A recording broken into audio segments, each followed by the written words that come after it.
ካቶሊክ ካሪታስ ኢትዮጵያ በግጭት ለተጎዱ የአርሶ አደር ክፍሎች የስንዴ ምርጥ ዘር ድጋፍ አደረገ።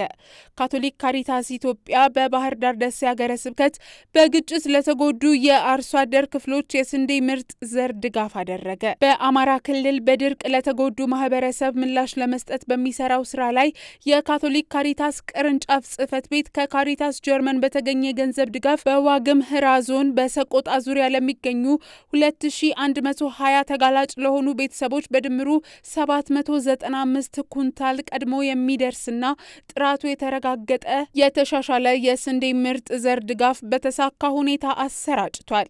ይህ ድጋፍ ከ10 ሺህ በላይ የቤተሰብ አባላት በቀጣዩ የእርሻ ወቅት መሬታቸው እንዲያለማና የምግብ ዋስትናቸውን እንዲያጠናክሩ የሚያስችል ነው። ፕሮጀክቱ በተገቢው ወቅት ጥራት ያለውን የግብርና ግብዓት በማቅረብ ለተጎጂ አርሶ አደሮች ከአስቸኳይ እርዳታ ባሻገር መልሶ በማቋቋም አቅማቸውን እንዲያጠናክሩ ታላቅ አስተዋጽኦ ያደርጋል።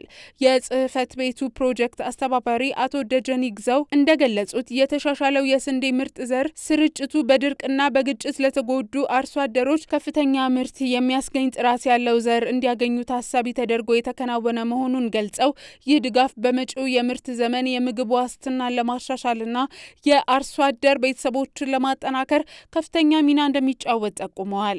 የምርጥ ዘር ስርጭቱ ከአካባቢው የመንግስት አካላት፣ የማህበረሰብ ተወካዮችና ከሌሎች የሰብአዊ ድጋፍ አጋሮች ጋር በመተባበር የተከናወነ ሲሆን ተጠቃሚዎችን በመለየት በመመዝገብና በማረጋገጥ የዘር ስርጭት መደረጉ የባህር ዳር ደሴ አገረ ስብከት ተግባቦት ክፍል ያገኘነው መረጃ ያመላክታል።